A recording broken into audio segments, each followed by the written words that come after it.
ఎన్నికల్లో కూడా ఇక్కడ నిలబడిన మీ అభ్యర్థి లోకేష్ గారు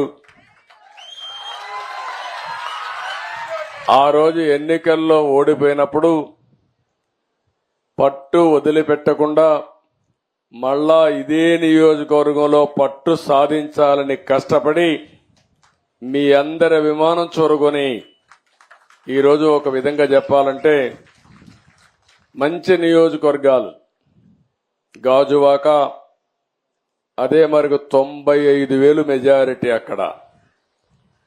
ఇంకొక పక్కన భీములి తెలుగుదేశం పార్టీకి ఎప్పుడు కూడా కంచుకోట, అక్కడ 94,000 93,000 మెజారిటీ. మూడో నియోజకవర్గం మంగళగిరి 92,000 మెజారిటీ.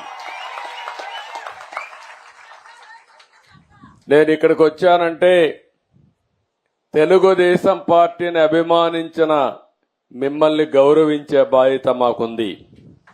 భవిష్యత్తులో కూడా ఒక విషయం మీరందరూ గుర్తుపెట్టుకోవాలి, అందరికీ న్యాయం జరగాలి.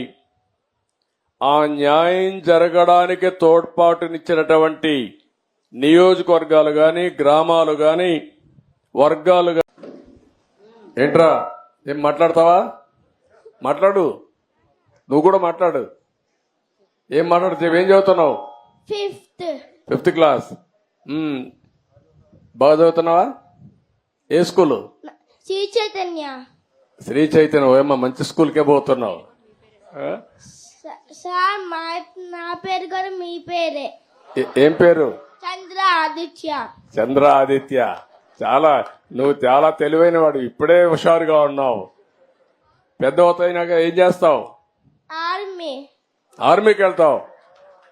శభాష్, దేశాన్ని కాపాడతావు. నమ్మకమేనా? Good, congratulations. దేశాన్ని కాపాడడానికి కావాలి, నీలాంటి దేశభక్తి ఉండేవాళ్ళు కావాలి ఈ దేశానికి. మనస్ఫూర్తిగా అభినందనలు, కంగ్రాచులేషన్. ఎంతమంది మీరు? 4, 5, 6 ఎవరు? నేను, సాయి, మా అమ్మ, మా నాన్న, మా తాత, మా నాని. ఓకే, గుడ్, బాగా చెప్పావు. సాయి ఏం చేస్తాడు? 7th class. నీకంటే పెద్దోడు. వాడు బాగా చదువుతాడు, నువ్వు బాగా చదువుతావా? సాయి. నువ్వు మంచోడా, వాడు మంచోడా? నేను. అక్కడ స్వార్థం వచ్చిందా నీలో? ఎవరు చెప్పాలి? అమ్మ చెప్పాలి, అవునా కాదా? అమ్మని చెప్పాను. ఏం చెప్తుందా? ఎవరు మంచోళ్ళమ్మా? సాయి కామ్ సార్, నేను కొంచెం ఫాస్ట్. అదేమ్మా, ఇద్దరు మంచోళ్ళు అంటావు నువ్వు. తల్లి ఎప్పుడు ఒక కొడుకు సైడ్ తీసుకోదు, ఇద్దరిని నచ్చ చెప్తాది. గుడ్, ఓకే అమ్మా. సార్ నమస్కారం సార్, నా పేరు కృష్ణప్రియ. సార్ మీరు ఎప్పుడు సంక్షోభంలో అవకాశాలు ఎత్తుక్కోవాలి అంటారు. మొన్న శ్వేతపత్రం రిలీజ్ చేశారు కదా సార్, దాంట్లో ఎప్పుడు పోలవరం కంప్లీట్ అయ్యిద్ది అంటే మీరు చెప్పలేదు కదా సార్.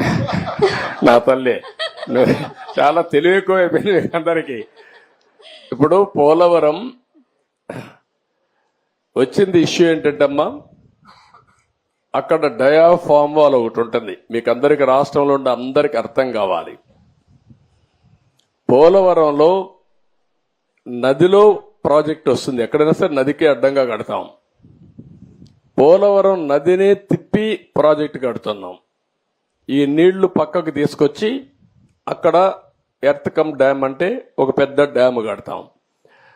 పోలవరంలో ఏంటంటే కిందన పొరలన్నీ ఇసుక పొరలు ఉన్నాయి, నీళ్లన్నీ వెళ్ళిపోతాయి.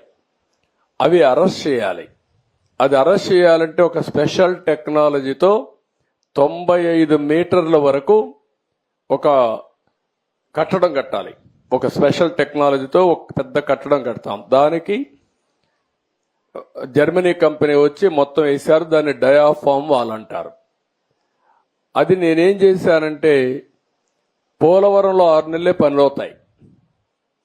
జూలై నుంచి వర్షాలు వస్తాయి, డిసెంబర్ వరకు వరదలు ఉంటాయి. డిసెంబర్లో ప్రారంభిస్తే మళ్ళీ మేకంతా పూర్తి చేయాలి. జూన్లో మళ్ళా వర్షాలు పడే పరిస్థితి వస్తుంది.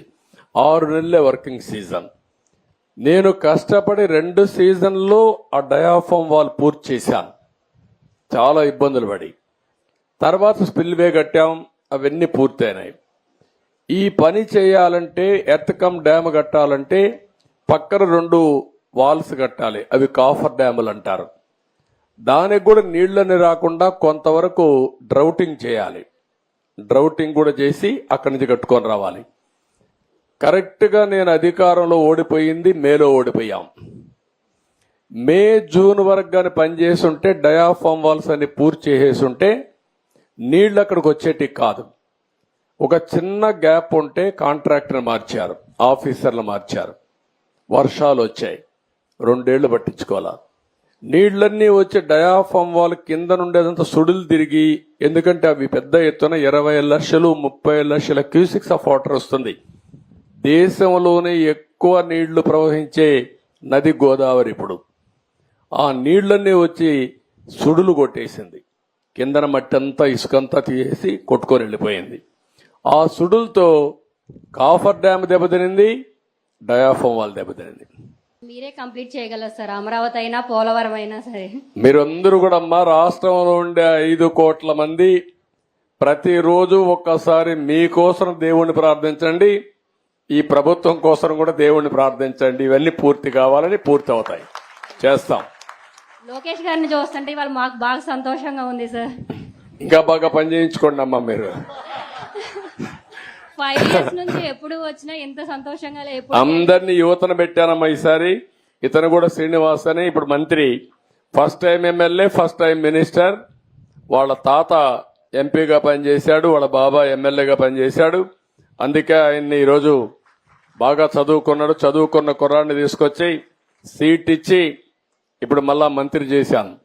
కాబట్టి ఇలాంటి యువకులను పెట్టాను, ఎందుకంటే మీకు మంచి పనులు చేయాలని. వాళ్ళు ప్రూవ్ చేసుకునే బాధ్యత వాళ్ళకుంది, ప్రూవ్ చేసుకోకపోతే ప్రూవ్ చేయించే బాధ్యత కూడా నాకుంది. వదిలిపెట్టని ఎవరిని.